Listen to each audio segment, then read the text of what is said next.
दैनिक आहार है वचन का प्यारा उपहार, रोज का है ये आत्मा का पोषण संसार। हर शब्द में छुपी है ईश्वर की पुकार। आओ सुनो समझो जीवन में लाओ प्यार।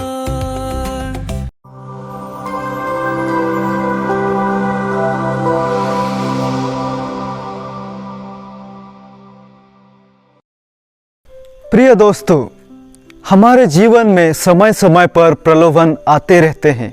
कभी वे कठिन परिस्थितियों के रूप में, कभी वे अवसर के रूप में, तो कभी सुंदर शब्दों में छिपे झूठ के रूप में। कोई भी व्यक्ति ऐसे नहीं है जिसे प्रलोभन नहीं आता। इसलिए आज के सुसमाचार में यीशु कहते हैं, प्रलोभन आना अनिवार्य है। और यह सच्चाई है कि प्रलोभन इस जीवन में रुक नहीं सकते, पर उन पर विजय होना संभव है। सुसमाचारों में हम पढ़ते हैं कि यीशु स्वयं मरुभूमि में प्रलोभनों का सामना करते हैं। शैतान ने उन्हें रोटी, शक्ति और प्रतिष्ठा के वायदे की, पर यीशु ने पवित्र वचन द्वारा उन प्रलोभनों का सामना किया और विजय पाया। प्रिय दोस्तों, प्रलोभन हमारे जीवन का हिस्सा है।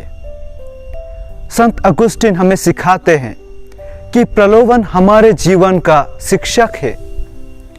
यह हमें सिखाता है कि हम ईश्वर पर कितना भरोसा करते हैं, और प्रलोभन हमें शुद्ध और मजबूत भी बनाता है।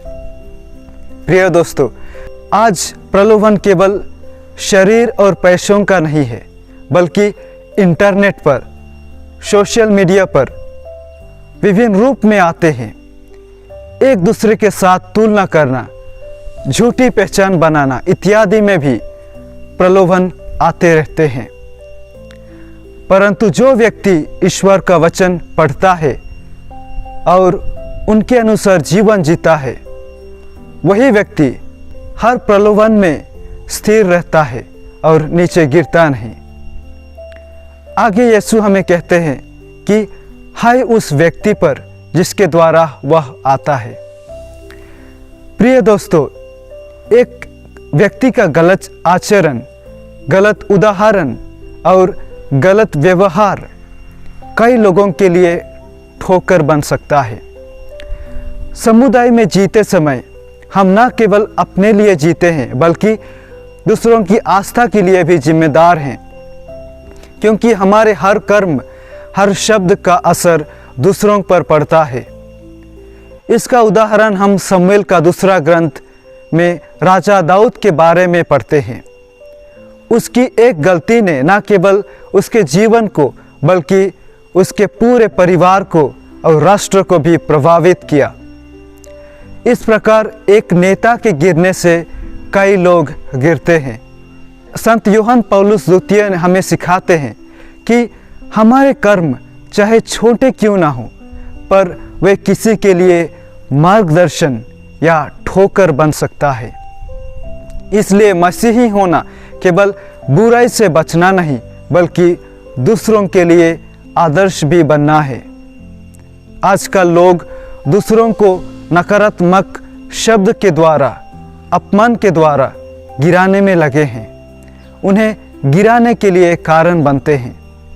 यीशु हमें कहते हैं, उसके लिए अच्छा होता कि उसकी गर्दन में चक्की का पाट बांधा जाए और समुद्र में फेंक दिया जाए।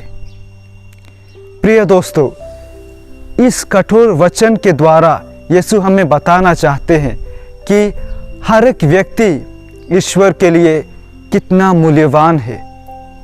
तो आइए प्रिय दोस्तों, आज हम ईश्वर से प्रार्थना करें कि हम हमारे आचरण में, हमारे शब्दों के द्वारा दूसरों को प्रलोभन देने के बजाय प्रेरणा दे, दूसरों को गिराने के बजाय ऊपर उठाए।